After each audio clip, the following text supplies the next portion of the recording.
Hello, hello everyone. This is lesson number 5, and in this video, I'm going to talk about the Gitlab-ci.yml file.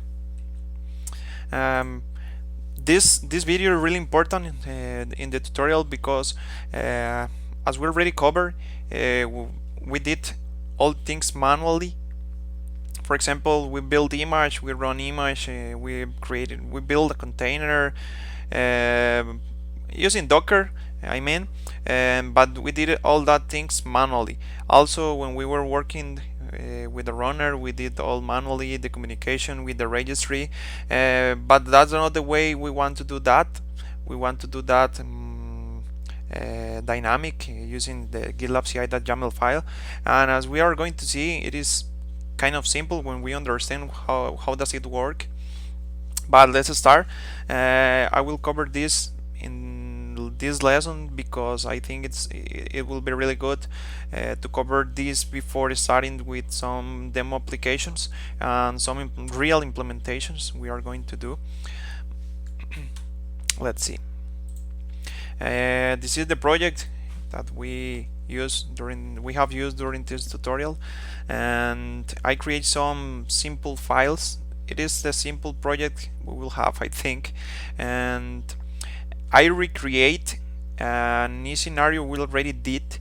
As you remember, we play with HTTPD, the image. We download that image using Docker. We build an image. We build a container, sorry, and we run that container into our local machine.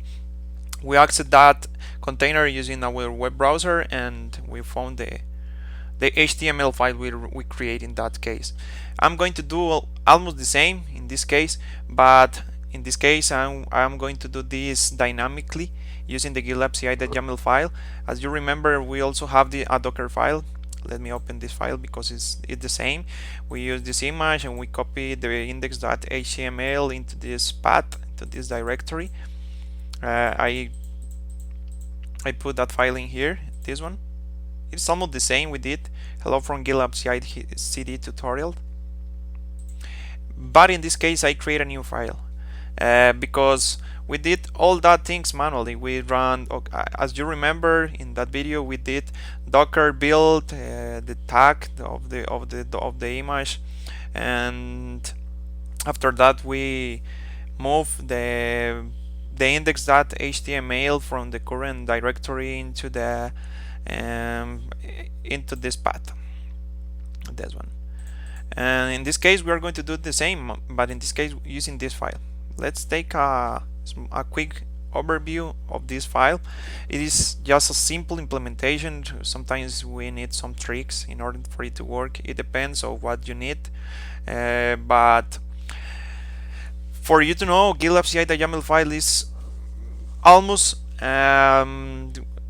similar to running commands directly into the terminal. For example, in here, I mean running directly into the terminal when we use this script, this tag script. Also, there is another script before tag, and this is just an example, but it will be proof.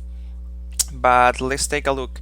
Also, when running the Gitlab-ci.yml file, we can specify which image we want to use. For example, I don't know, we can use Ubuntu latest image, for example. But this is not the case because first of all, before starting in here, let's take a look into settings, CI/CD. What do I have in here? As you remember, when we covered runners, we register runners to communicate with GitLab. I have one in here. I have two. Now I have two. I will cover this later.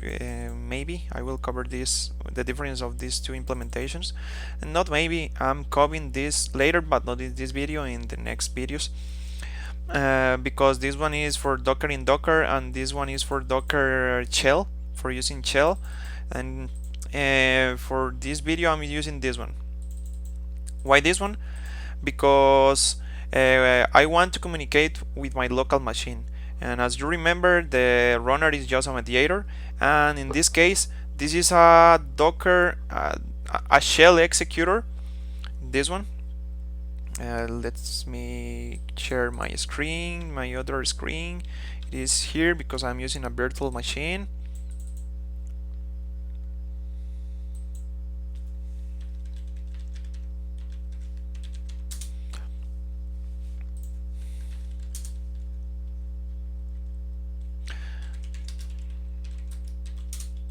I don't have any image, any container running, but first of all, what I want to show in here is that this file, the Gitlab-ci.yml file, using a shell executor is almost the same than when we run the command directly into the terminal. Maybe I will explain in a best way in the next videos, in a better way in the next videos. But for now, that's what you need to know. Running a runner with shell executor is almost the same as running the commands directly into the terminal. Why? Because we are using the core Docker we have installed in our local machine. In this case, we have variables. Okay. Also, we define this variable name. As you remember, when we build a Docker image and we want to push that image into the GitLab registry, we have some name conventions. This is the name I'm using, and this is a GitLab environment variable. It is something similar to an environment variable, and what it means is I am going to use as the tag the branch name, the branch that I already pushed. For example, if I did a commit and I push to master, in here I will tag with master. It is just an example. Then I have two stages in here. The first one is the build stage and the second one is the run stage. I did two stages because I want to make sure that you understand the difference between building and running, as we did with locally and manually with the Docker container. In this case, the build stage is just to fetch the files from the repository and using the Docker file we have in here, this one, for building an image. And when we build that image, we will set this file into the HTTPD, the predefined directory, and then that will start working. But we already know that. Then I use this tag. It is not required to use any specific name. You can use the name you want. For example, I use build Docker image. Then which stage is this one? This one is build stage, as I define it here.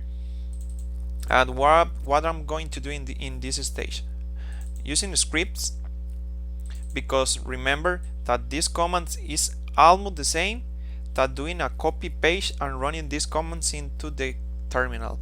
It is almost the same than copy these commands in here. Copy one by one, and we will get the same results, because when we execute this file, this pipeline, it will be executed in our local machine. Then we have this, it is tags, and I set tags to build. What does it mean? Let me show you that. As you can see in here, for this runner I set some tags: build, deploy, QA, run, and stage. What it means is that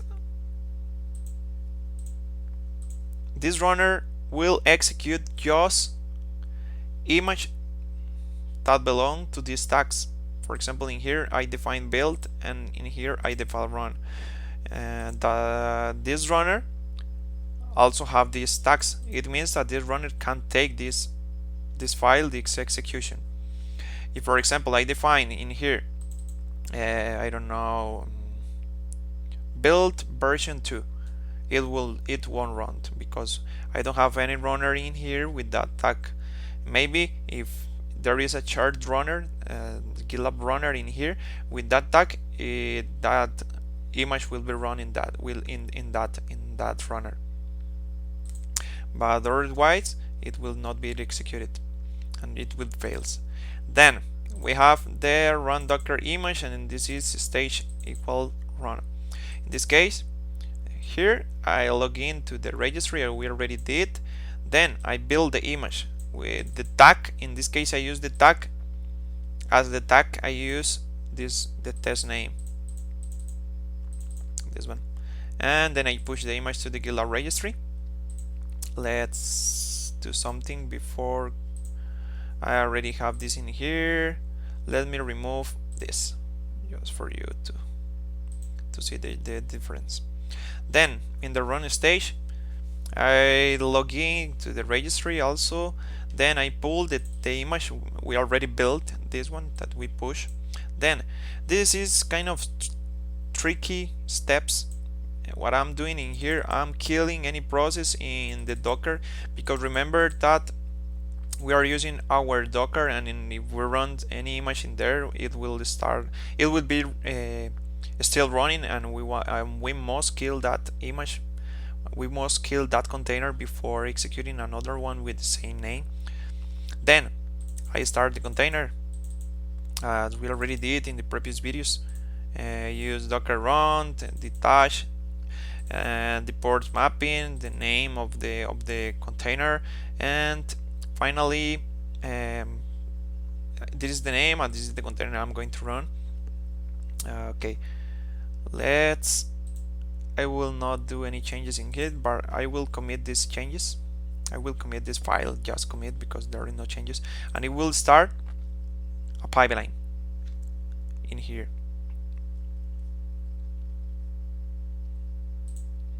Let me see.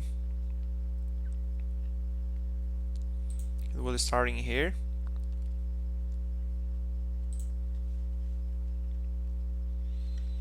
It depends on it is because of my network. It is kind of slow. For that reason, it haven't started. It hasn't started. Let me see. It will start. Now it is running. Let's take a look into here. We have two stages. It is represented with this I don't know, it is kind of ovals. Yes. Let's take a look. Fetching the changes, checking out Docker login, some warnings, Docker build, it already built the image, and Docker push, and job succeed. This is the build stage. Then